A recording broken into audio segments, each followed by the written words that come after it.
بالله من الشيطان الرجيم. بسم الله الرحمن الرحيم.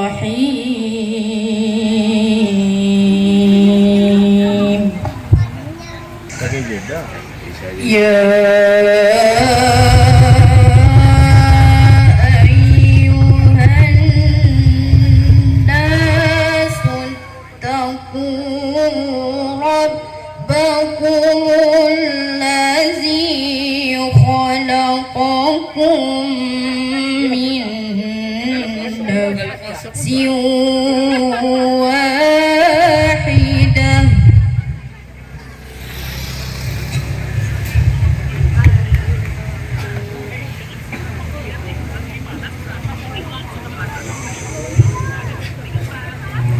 وخلق منها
ولا تأكلوا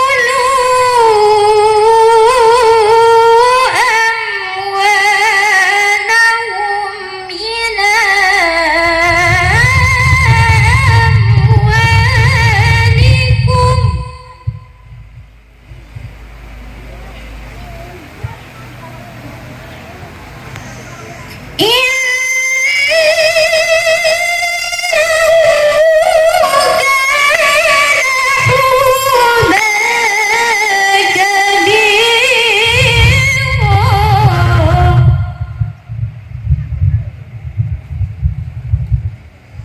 إنه كان حوبا كبيرا. صدق الله العظيم. السلام عليكم ورحمة الله وبركاته.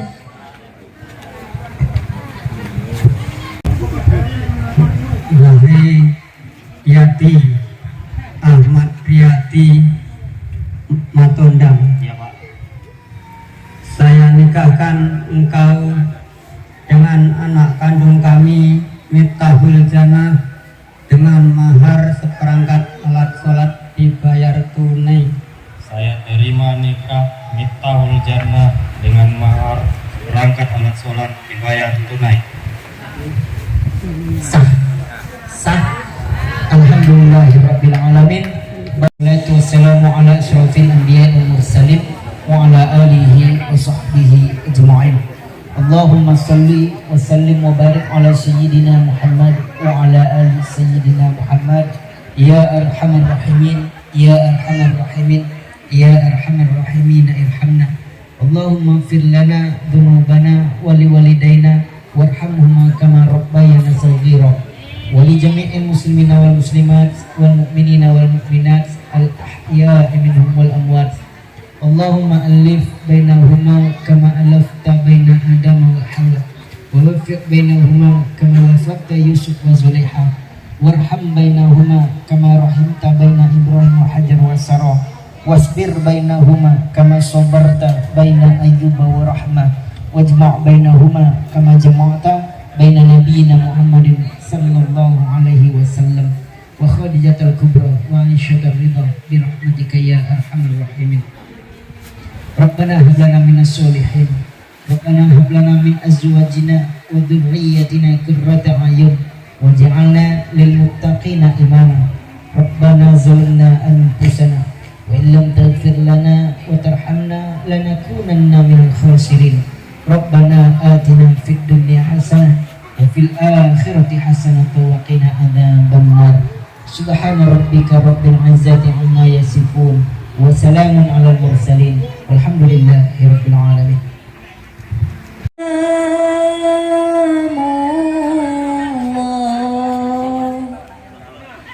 Ala Toha Rasulillah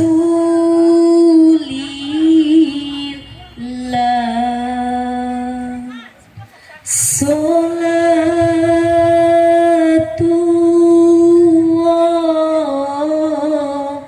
Salamullah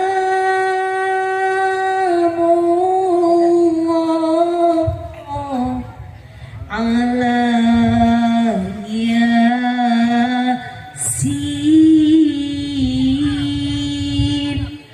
Habibillah.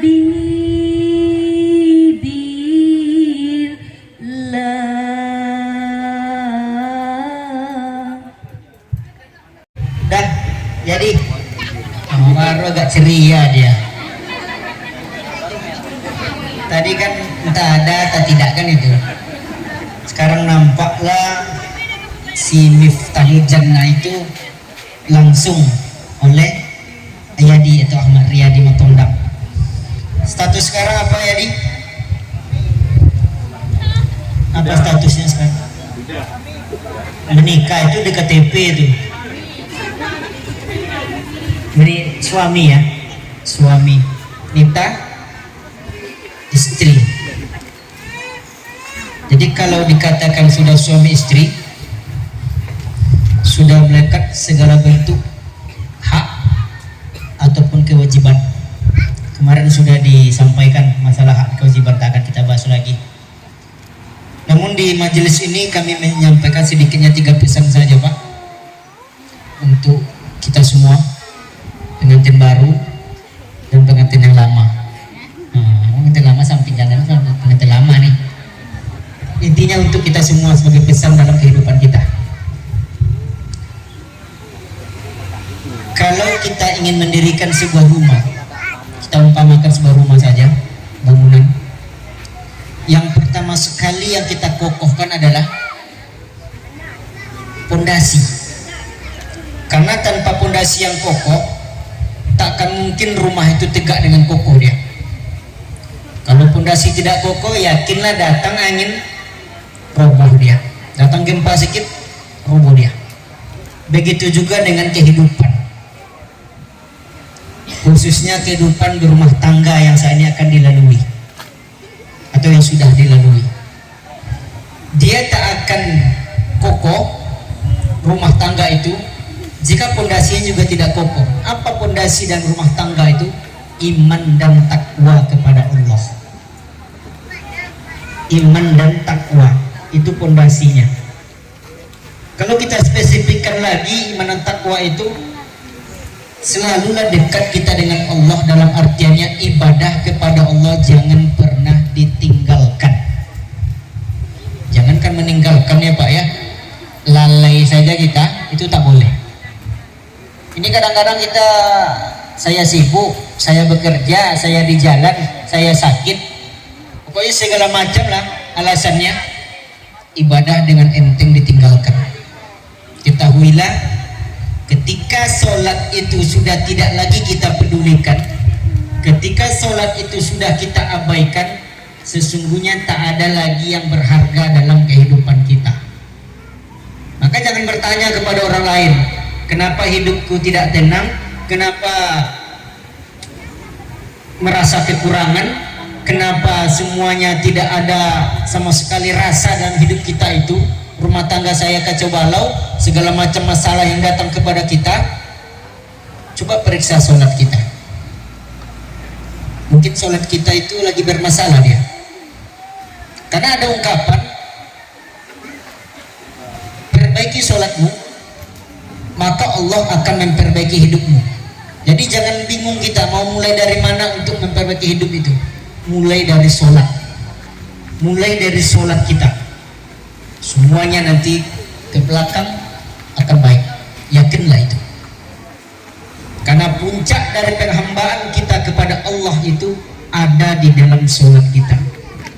Banyak doa yang kita ucapkan dalam sujud kita itu, banyak doa yang kita ucapkan di dalam bacaan-bacaan sholat kita itu. Jadi perbaiki sholat kita, dekatkan diri kita kepada Allah, maka Allah akan hadirkan sesuatu yang indah dalam diri kita. Tapi semakin jauh kita dari Allah, kebahagiaan, ketentraman, rumah tangga bahagia, barokah hidup juga akan semakin jauh dia dari kita.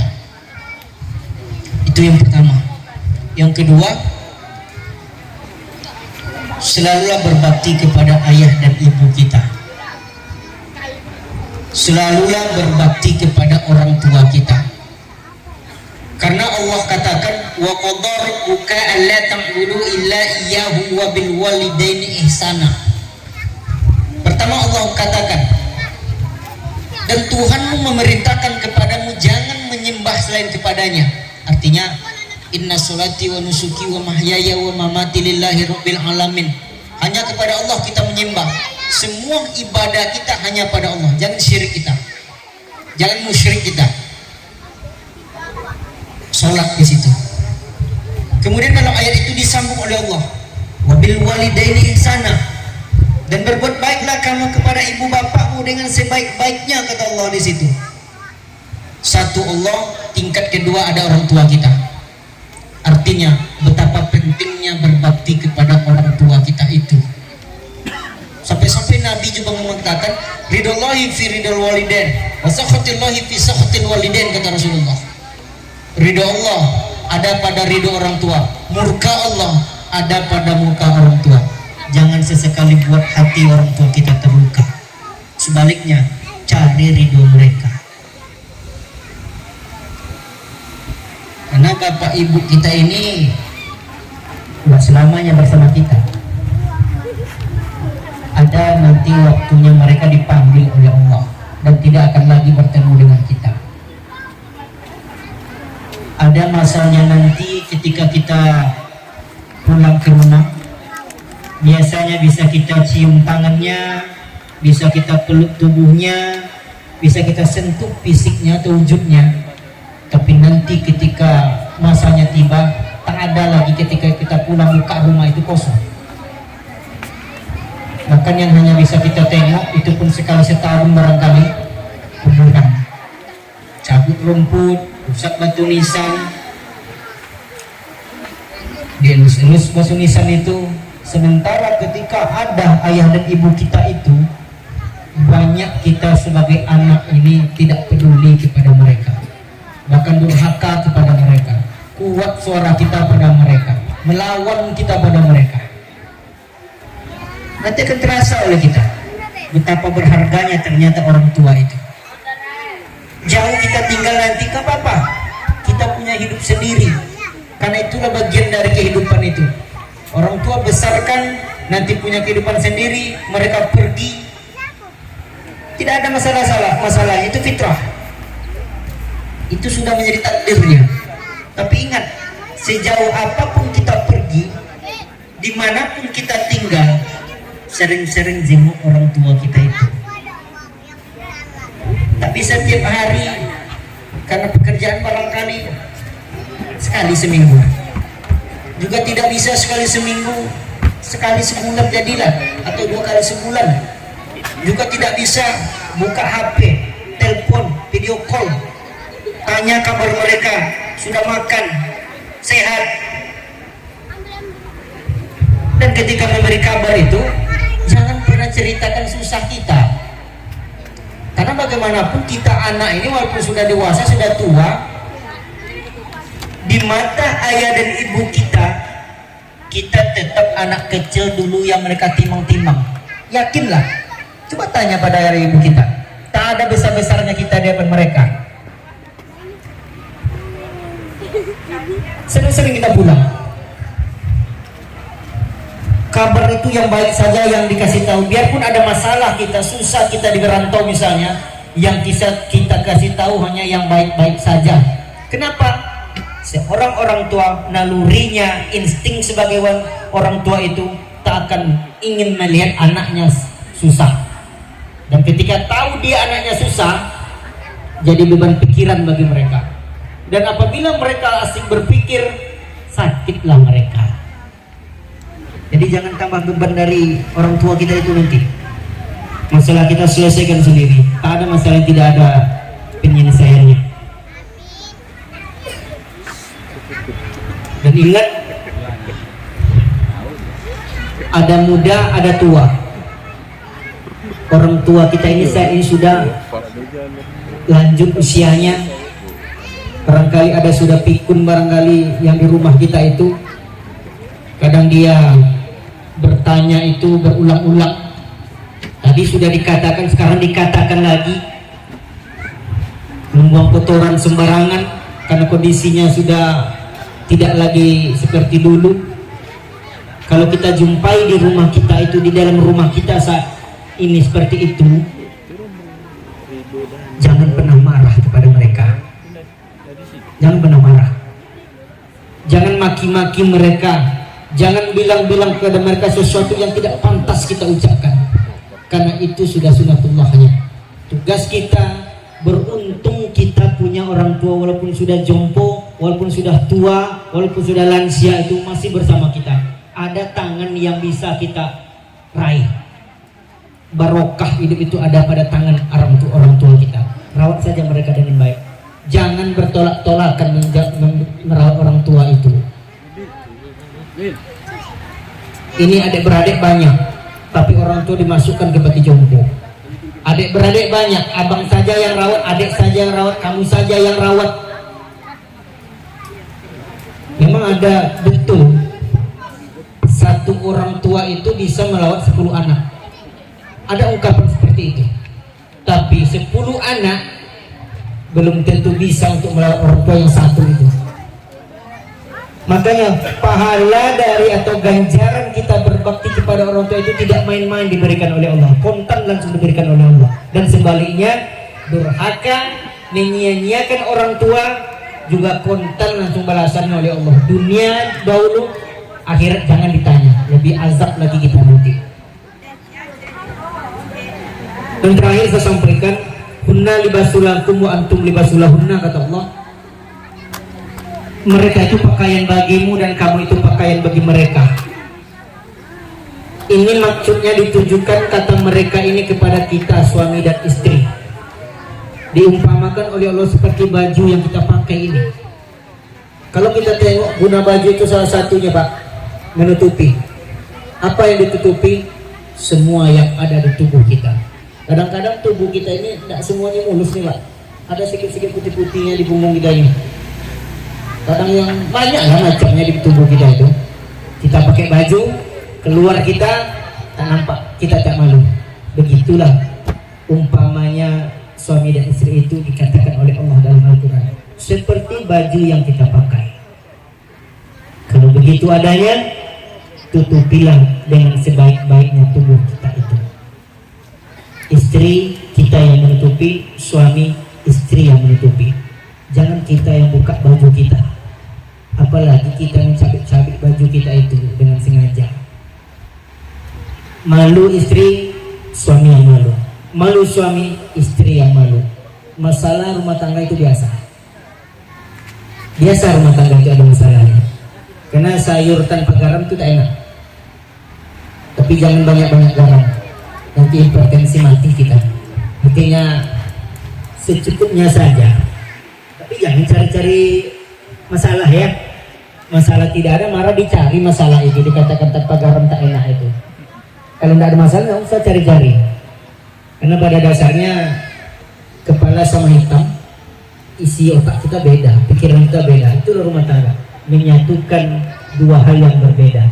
Tutupi masalah itu. Jangan curhat-curhat termasuk kepada Facebook itu, Instagram itu. Nanti sikit-sikit bikin status, sikit-sikit bikin status.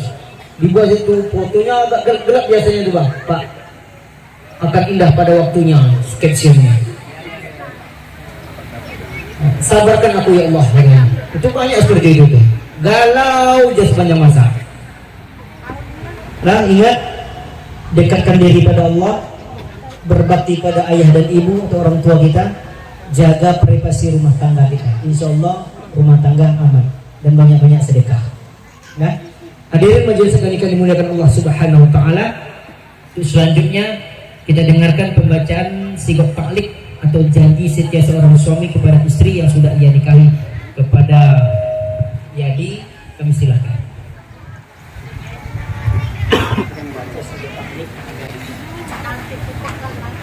Sigok taklik. Bismillahirrahmanirrahim.